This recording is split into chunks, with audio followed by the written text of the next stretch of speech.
So would you say the beef has been squashed? All is good? No, man, Connor. Oh, okay. I thought that was a nice message. No. No, okay, fair enough, fair enough. All right, so Conor McGregor just congratulated Dustin Poirier on his new baby boy, but this whole situation has blown up way beyond what anyone expected. The trash talking that's been going on between these two has reached another level entirely. Conor, you called Dustin a hillbilly. Dustin and I are from the same hometown. Does that make me a hillbilly? Conor, listen, before you answer this, you remember how much bigger I am than you. You're a ghetto hillbilly, I call you. This whole thing started way before they ever threw punches. When these guys first fought back in September 2014 at UFC 78, McGregor wasn't just hyping the fight. He went straight after who Poirier was, as a person called him weak-minded. Said he'd crumble under pressure, claimed he was built wrong on the inside. This wasn't your typical fight promotion stuff. McGregor was trying to tear down everything Poirier believed about himself as a competitor and as a man. And by the way, I did see Connor wishing you congratulations when you posted about your son. So would you say the beef has been squashed? All is good? No, man, Connor. Oh, okay. I thought that was a nice message. McGregor backed up every word he said. First round knockout in under 2 minutes. That left hand connected perfectly, and Poirier hit the mat hard. After winning, McGregor stood over him and doubled down on everything he'd said during the build-up. Made sure everyone knew he was right about Poirier being fragile. I was in juvenile detention, and me and her might have not even been dating at the time. She was writing me letters every week. One of the only, besides my mother, only letters I would get was her. And when I got out of juvenile detention, she was there. She drove all the way out, to watch me leave and stuff like that. And I was like, I'm gonna marry this girl. Aww. That knockout forced Poirier to completely rebuild who he was as a fighter. He switched weight classes, abandoned his wild fighting style, and transformed into this calculated killer. But those words, McGregor said, never left him. Being called mentally weak became the fuel that drove him for the next 6 years. And have a goal. And when I found fighting, I wanted to be the best at that. So everything else didn't matter to me. Yeah. Whatever that outlet is, even I was talking with a guy, I just did a conference where I spoke in Mexico a couple of days ago. He has a nonprofit where he builds skate parks in cities, and he's built some in New Orleans. During those 6 years, McGregor became the biggest combat sports star on the planet. Won the featherweight title by sleeping Jose Aldo in 13 seconds. Moved up and claimed the lightweight belt too, making history as the first simultaneous two-division champion. Crossed over to boxing and fought Floyd Mayweather in this massive spectacle that made hundreds of millions. The guy's face was everywhere. His voice dominated every press event. Poirier went a completely different route. Just kept fighting the best guys in the division, building his resume one tough fight at a time. Moved to lightweight and started collecting wins against elite competition. Eventually won the interim lightweight championship. He earned his respect through pure grit and consistency. The same guy McGregor dismissed as emotionally fragile proved he was one of the toughest fighters in the sport. When the UFC finally booked their rematch for January 2021 at UFC 257, something unexpected happened.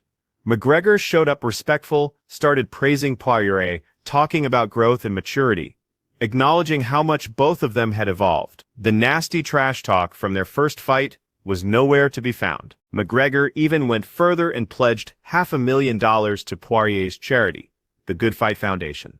This organization was Poirier's way of giving back to underserved communities, using his platform for something bigger than fighting. When McGregor made that public pledge, it made headlines everywhere. Looked like these two veterans had moved past the personal hatred into actual mutual respect. Then the cage door closed, and Poirier completely dismantled McGregor. Those calf kicks he kept throwing targeted McGregor's lead leg with surgical precision. McGregor's movement got worse and worse as the first round went on. He had no answer for what Poirier was doing to him. Second round, Poirier finished him with a combination that put McGregor on the canvas. First knockout loss of McGregor's MMA career. That aura of being unbeatable that had surrounded him for almost 10 years just shattered. A few weeks later, Poirier dropped a bombshell. That $500,000 donation McGregor promised never happened. The money never showed up. Poirier's foundation never received a single dollar. That pledge that symbolized their new relationship, built on respect, turned out to be completely empty. McGregor lost his mind when Poirier went public with this. Said the donation was under review, claimed he needed to know exactly how the money would be used before sending it. Accused Poirier of breaking trust by talking about it publicly instead of handling it behind closed doors. The whole argument played out on Twitter in real time with both guys going at each other. Everyone watched two fighters who had shown respect just weeks earlier now attacking each other's character and integrity. The UFC set up the Trilogy fight for July 2021 at UFC 2064. And McGregor completely lost it during promotion. Started attacking Poirier's charity, questioning if the Good Fight Foundation was even legitimate. Grabbed bottles of Poirier's hot sauce brand and dumped them all over the stage. Started screaming threats that made security jump in and separate them physically. This wasn't McGregor selling a fight anymore. This was pure rage that seemed to surprise everyone watching, even people who'd seen his promotional tactics for years. Fight night came, and at the end of round 1, McGregor stepped backward while throwing a punch, and his ankle just snapped. The break was so loud you could hear it. He collapsed with this catastrophic leg injury, and Poirier won by TKO. What happened next defined their feud forever. While doctors surrounded McGregor on the canvas, while his leg was bent at this unnatural angle, while he was dealing with the reality that his night had ended in the worst possible way, he unleashed this verbal assault that stunned everyone there. Started screaming at Poirier, with this rage that seemed amplified by his physical pain, made explicit threats, said things about Poirier's wife that shocked people watching around the world. The broadcast caught McGregor pointing at Poirier and unleashing words that were partially censored, but everyone understood exactly what he was saying. Even by MMA trash talk standards, what McGregor did was condemned by fighters, media, and fans across the sport. Poirier said later that this moment ended any possibility they could ever make things right between them. The line McGregor crossed couldn't be uncrossed, so that's where we stood. 3 fights, Poirier knocked him out twice. 1 broken leg, a donation that never materialized, and accusations from the canvas that targeted family. This is how their rivalry went from competition to pure hatred. Even with that broken leg keeping McGregor out of the octagon, it didn't shut him up on social media. What followed was years of digital warfare that stretched from 2022 through 2024 without any actual fighting to justify it. McGregor had lost twice to Poirier and suffered that devastating injury in their final fight, but he kept launching these attacks like the rivalry needed constant feeding. He'd mock Poirier's injuries whenever they happened during other fights. When Poirier had setbacks against different opponents, McGregor would show up online to celebrate his misfortune with comments that ranged from dismissive to just cruel. Couldn't seem to let a moment pass where Poirier experienced any difficulty without adding his voice to pile on. The attacks went beyond fighting into territory that had nothing to do with actual competition. McGregor would question Poirier's legacy and accomplishments despite losing to him twice in decisive fashion. He'd post inflammatory stuff about Poirier's career trajectory like his own record against Poirier somehow didn't exist. Tried to create these alternative narratives that contradicted the actual results of their fights, attempting to rewrite history through sheer repetition. A really disturbing pattern emerged during this period that revealed something troubling about McGregor's mindset. He'd post aggressive content targeting Poirier during moments when attention might be focused elsewhere in the sports world. The post would generate immediate backlash from fans and media who found the continued hostility excessive given their competitive history. Then McGregor would delete the post, apparently hoping to avoid long-term damage while still inflicting short-term wounds on his target. One particularly nasty incident involved a deleted tweet that mocked a staph infection Poirier suffered. The post drew widespread criticism for targeting a serious medical condition that had nothing to do with fighting ability or competitive results. McGregor removed it after the backlash got intense, but screenshots had already spread across social media platforms. The willingness to attack someone for a health issue revealed something about his mindset that even longtime supporters found difficult to defend. This attack, backlash, deletion cycle repeated throughout these years with numbing regularity. McGregor would fire shots and then erase the evidence. But the internet preserved what he wanted to disappear. Each incident added another layer to the accumulated grievances between them, while showing that McGregor could not or would not move past the rivalry, even as years separated him from their last actual fight. Poirier responded to this sustained campaign with something McGregor probably didn't expect: complete silence. He refused to engage with the provocations that arrived regularly across his social media feeds, didn't fire back with his own attacks or try to publicly announce that the rivalry was over. He had moved on with his life and career. He wasn't interested in continuing a war of words with someone who couldn't accept the results of their actual competition inside the octagon. This approach likely frustrated McGregor more than any response could have achieved. Those deleted posts suggested he wanted reactions. He wanted engagement. He wanted Poirier to descend to his level and participate in the ongoing hostility that seemed to sustain him. Poirier's refusal to play that game left McGregor swinging at shadows, generating controversy without getting the validation of a response from his intended target. Meanwhile, McGregor's attempts to return to the UFC faced repeated delays and complications that kept him out of action. Reports suggested potential comeback fights against various opponents, with Michael Chandler emerging as the most likely candidate for his eventual return to competition. The prospect of McGregor versus Poirier existed as this theoretical possibility that made logical sporting sense on paper. Their trilogy had ended on a technicality. A fourth fight would provide the decisive conclusion fans claimed to want. But Poirier made his position on that possibility absolutely clear through repeated statements to media outlets. He expressed zero interest in fighting McGregor again, under any circumstances. The financial incentive existed and would likely be substantial.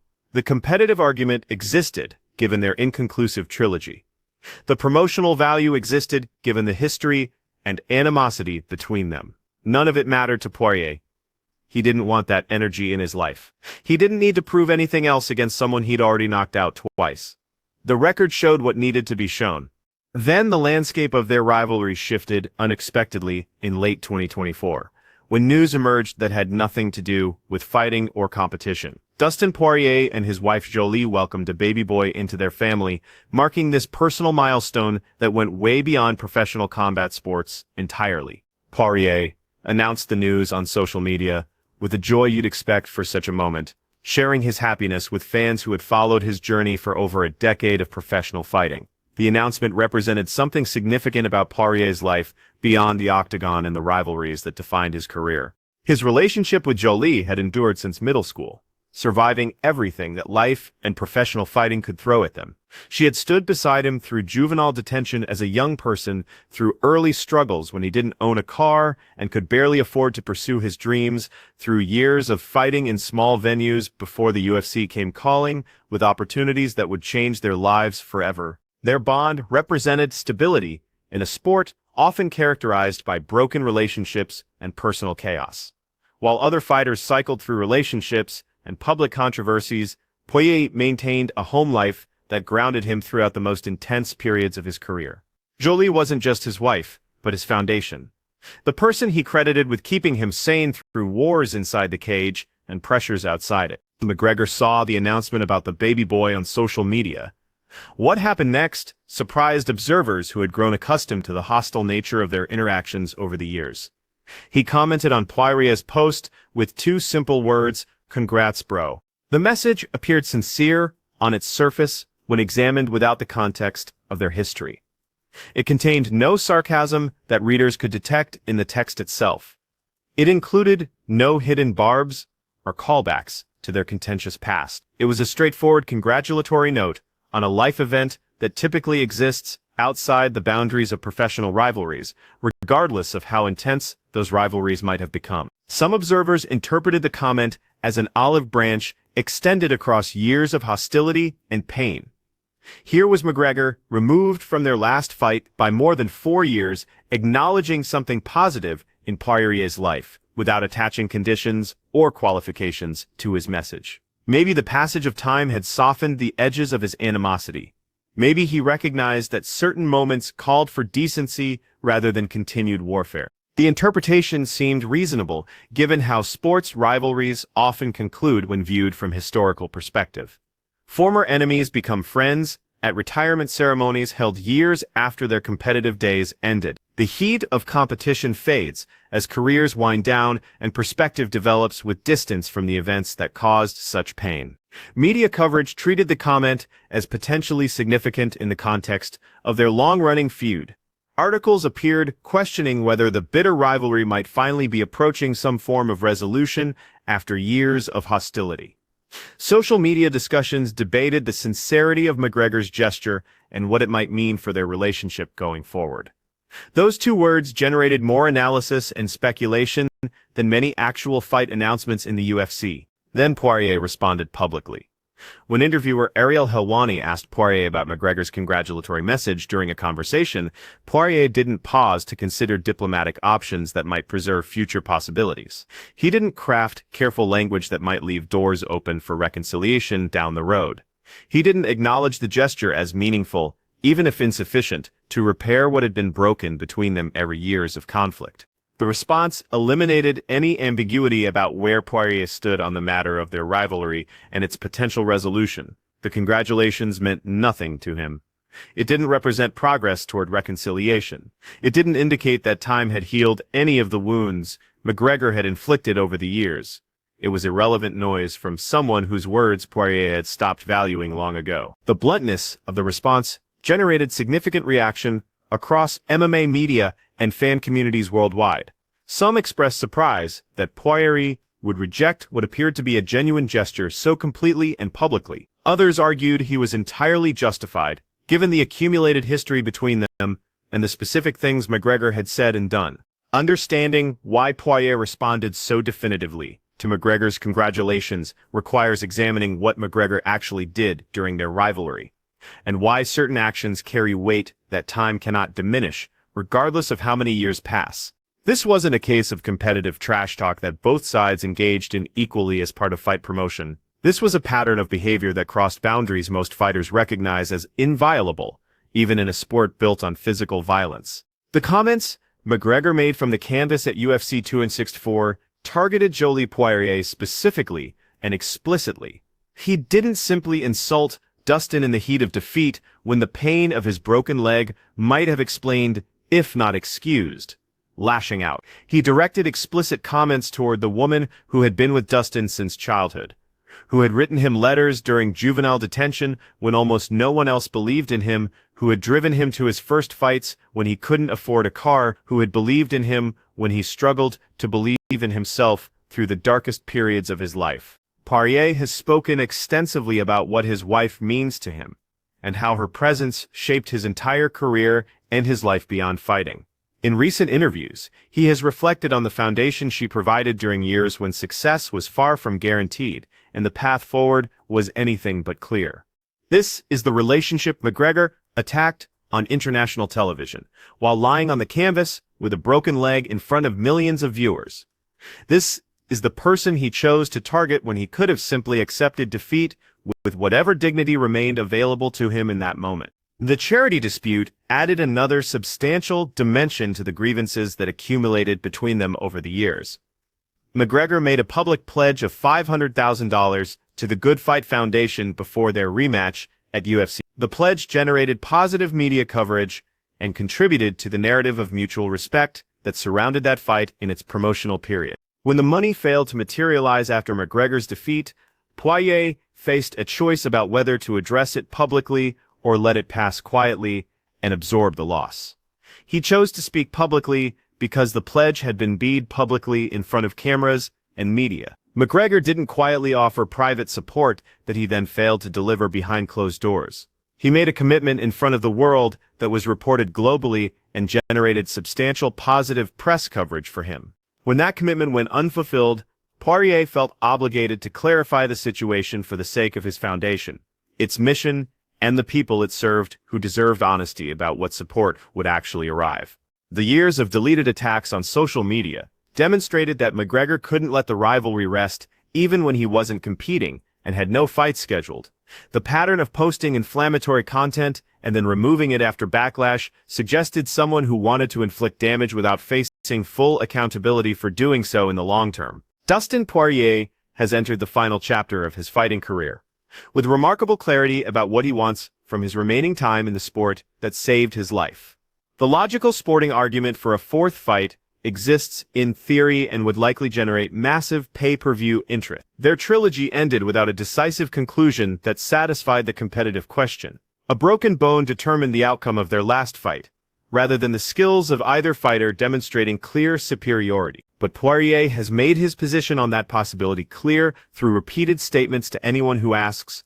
He doesn't want that energy present in his final moments as a professional fighter. He doesn't want the circus that would accompany such a fight to define how he exits the sport that gave him everything. He has earned the right to choose how his story ends, and McGregor is not part of the ending he envisions. The rivalry has taken on meaning beyond the competitive question of who would win a fourth fight if it ever happened. It represents a case study in how feuds can spiral beyond sport into territory that damages the possibility of future reconciliation permanently. It demonstrates that not all rivalries end with eventual mutual respect when the competitive fires dim. Some end with one person wanting nothing to do with the other, permanently and without exception. Fighting itself meant something transformative to Poirier that extends far beyond competition and rivalry and records and championships. It provided direction when he had none, and was heading toward outcomes that could have destroyed his life. It gave him purpose when he was making choices that led to consequences he would have struggled to escape without the intervention of the sport. The sport that saved Poirier from a difficult path also brought McGregor into his life through the random intersections that competitive brackets create. 3 fights across 7 years. 2 decisive victories for Poirier that reshaped how both men were perceived in a feud that will likely never resolve in any way that satisfies observers hoping for reconciliation and closure. There will be no handshake at a future Hall of Fame ceremony where both men are honored for their contributions to the sport. There will be no moment where both acknowledge what their rivalry meant to MMA and to the fans who followed it through all its phases. There will be no redemption arc where enemies become friends and share stories about the old days when they wanted to destroy each other. What remains is the historical record that cannot be changed, regardless of what either man does going forward. McGregor called Poirier mentally weak in 2014 and was proven wrong emphatically. Poirier knocked him out twice in fights that left no room for debate about who was superior when they competed.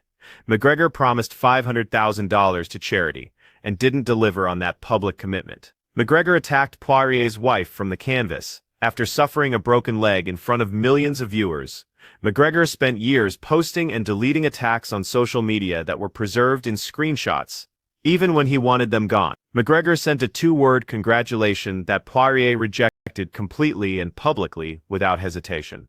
The feud stands as a reminder that some wounds don't heal because the person who suffered them chooses not to let them heal. Forgiveness is not obligatory. Reconciliation is not mandatory.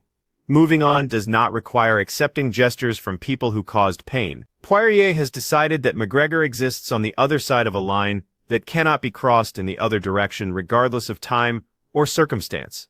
No gesture changes that decision. No words repair what was broken. This is how it ends, not with resolution, but with a refusal to pretend that resolution is possible or desirable.